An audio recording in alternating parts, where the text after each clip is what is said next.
The long-awaited CinePrint35 is here, and it's worth the wait.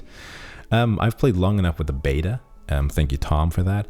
And now it's officially released too, so you can also buy that. And I'm probably using it even now. So I'm going to show you a bit of footage and how I did it. But I also want to talk more about the state of film emulation and my thoughts on that and the comparison between all the other film emulation styles too. Hey everyone, welcome back to Zero Gravity, and the sun decided to come out and just peek. My exposure is going to change, I'm sorry. I've been talking a lot about film emulation, right? From CinePrint16 to 35 now, to the Enhancer, to Film Vision and whatever and all that jazz. And before I take a break from that, I want to first showcase the CinePrint35 because I truly do think it's great. And after that, I'm going to talk your ears off about the state of film emulation and my thoughts on that. So let's roll. Actually, you know what? Before we roll, I'm just going to answer the gear question. I'm using the Sony ZV-E10 for these clips too that you're going to see, and I've been using the Tamron 17-70 2.8 f2.8 lens, which is a great lens, and I do truly love that. That's changing a lot. Just going to wait a second. Let's get to the footage. We're just gonna start with the 160T, which actually is my favorite one.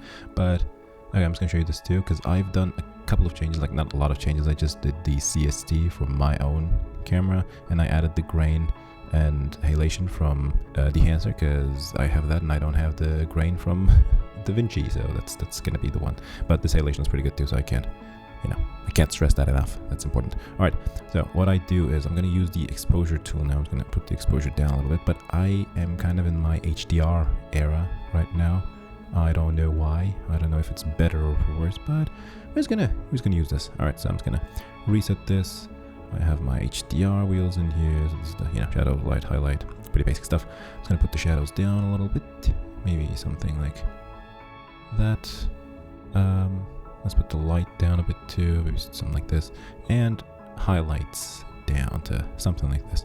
Yeah, I think this looks a lot better. Off the get-go, it looks a lot better. And I have my white balance. I'm just going to cool this down a little bit because I was shooting with the KNF ND filter in it. I've experimented and found out that it is around 500 Kelvin warmer. So I'm just going to 500. Okay, that's a bit too much in here. Maybe 3. Maybe 200 or something like that. Yeah, I think this looks pretty cool. So 160T is based off of the, I guess, Futura or Reala. The Fuji Eterna. No, it's Eterna 160T. Yes.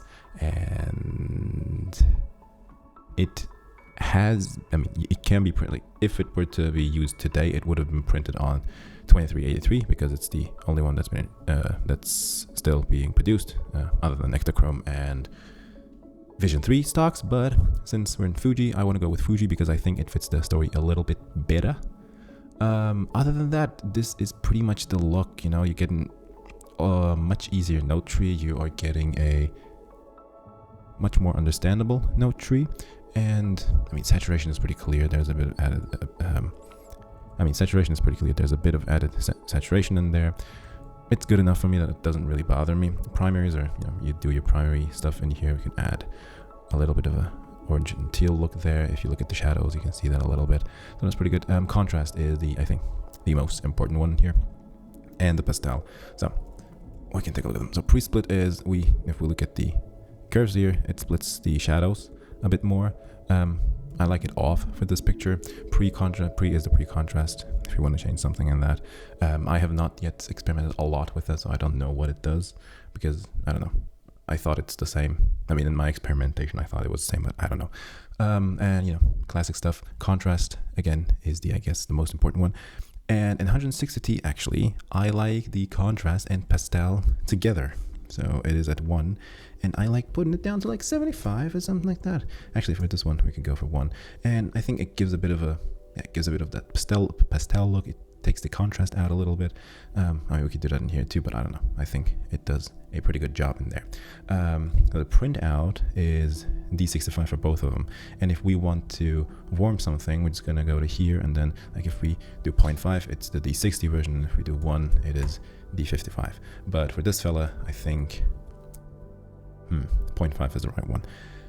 And as the last step goes, I add grain and halation from the enhancer, like I said, because I don't have the full version of DaVinci, so I'm just gonna add that, and bam, it's a pretty good look. I mean, I would actually go maybe take this one out. And yeah, end result with the CinePrint35 160T. Pretty good. Let's go and try out the 250D thing, because it's basically the same thing. Note tree is a bit different, but not too different that, you know, it just throws us off or something like that. It's not. Let's go to my HDR wheels, do the same things again. RE. I'm using RE here because the CST is the RE CST. And go to my exposure. I'm just gonna reset this, and it's gonna go to my HDR wheels. Put the shadows down, put the light down, highlights a bit. Highlights, I kind of like the highlights there actually, and a bit of the global one. You know what, nothing there. As far as the white balance goes, same thing, minus, I don't know, 300. All right, 300 looks to be okay. Let's just go to my vector scope and take a look at that. 500 could be a bit too much. I guess I'm just gonna go with minus 350. This looks good. Yeah, because I forgot that one there. All right. Pre-contrast does the same thing again, but again, I'm not going to use that. But in this clip, I'm going to add a bit more contrast to the whole thing, I guess. Maybe 1.3. That looks good. And I'm going to take saturation out just a little bit, maybe like 45 or something. And it's going to add a bit more. Yeah, that's too much. But maybe something like that. A bit more contrast to the whole thing. Saturation, let's go again. 50 is a bit too much for me. So I'm just going to go maybe like 47. Yeah, it just takes that out. It just takes that edge, the sharpness out there, which I pretty much like. The green HL here is an important one.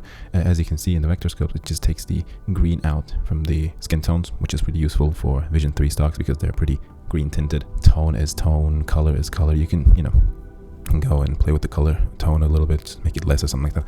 But I don't really do that for this. So this is that. Color is color. Green HL, like I said. HSV just, you know, makes the colors a bit more denser. I think pastel look is still a pastel look. It can be quite cool when combined with a good contrast, but I guess for this one, I'm just gonna take it out. Tint curve is, as you can see, if we go to our curves, you can see what it does in our curves, which I mean, it brings a bit more magenta into our skin tones, which just helps with them a lot, maybe like 0.25 or something. That helps a bit. And I am using Kodak because I want to stay in Kodak family, not that you can't use D65, which I think brings out the green in the eyes and, you know, green in the, you know, shadows a little bit more. But we're just gonna go with this one. I'm gonna warm it up maybe just a little bit and maybe like cool it down there just a little bit. Yeah, I think that's cool. And add some grain and halation, and voila, clip number 2, which I think looks pretty cool. All right, let's go to clip number 3 and check the 500T version out. All right, I've done the same thing in here again. CST there. It's going to turn off grain. It's going to turn off the warmth, and it's going to go to our exposure and do the same thing with HDR wheels, and voila, and voila.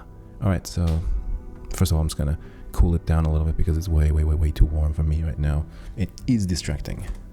Something like this maybe, and maybe add a bit of magenta in there. Oh yeah, so that's cool. All right, like I said, HDR wheels. Let's go. Shadow, light, maybe something like that. I do kind of like the highlight there, to be honest, though. Maybe just a little bit there, so it doesn't really, like, you know, spike to your face. Global exposure is pretty good. I'm not gonna touch that. Okay, so this is our base. Again, go with the same thing, saturation. It does add a bit of saturation, around 54, which I don't think is bad, and I think it's useful in this case, because if we turn it off, you know, it's pretty good. As far as primaries goes, again, we can make a little bit of a orange and teal look in here. It does change some stuff a little bit, not a lot, but it doesn't matter. Contrast is contrast, which I think for this one, the contrast maybe just, we can put like 1.3, and I like doing the pastel again there, and then, you know, the colors are a bit more denser, but it opens the contrast up this way, which I really do enjoy. All right, tone is again 500T tone, 500T color, same thing with the 250D version. So yeah, green HL again takes a bit of green out from the skin tones, which in this case I'm gonna actually make it like 0.5 because I don't want to completely take it out. And there's like a bit of a difference if you look at the vector scopes here, there is a bit of a difference there. So yeah, I like that. And 0.5.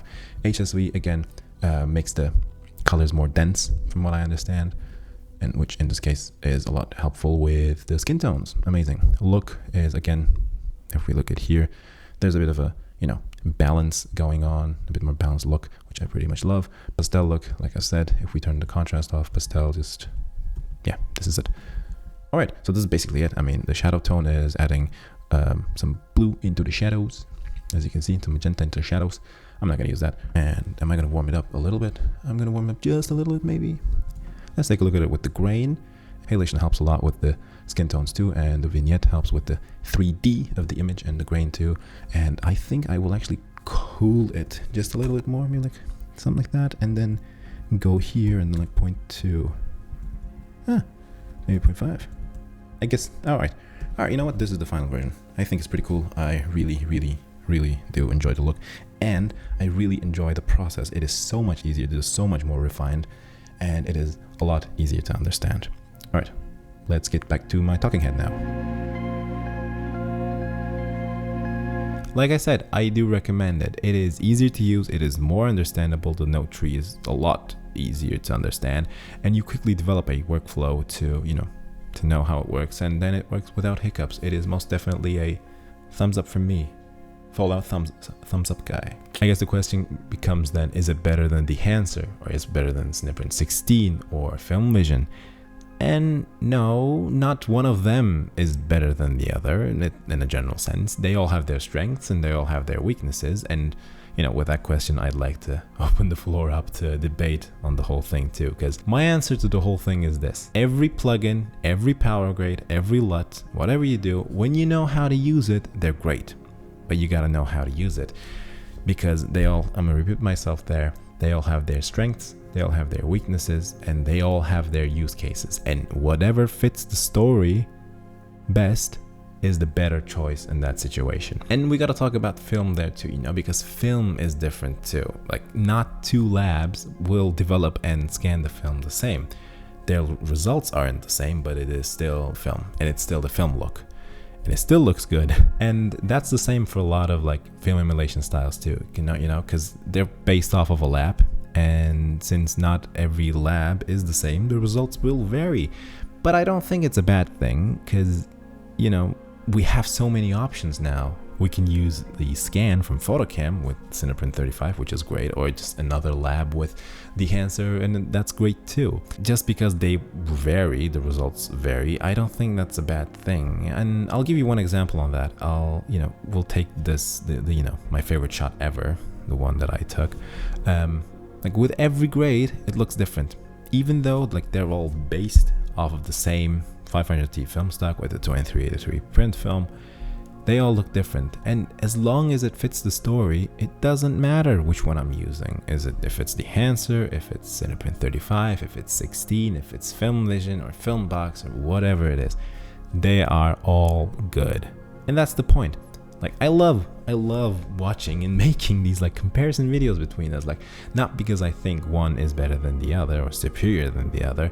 It's just because I'm truly, genuinely interested in the results, in knowing the weaknesses and strengths of those. And somehow, at the end, we forget like they're all tools. Like we forget that these are just tools. We get so caught up in this idea of the best film emulation ever thing, and we forget our mission, which is storytelling.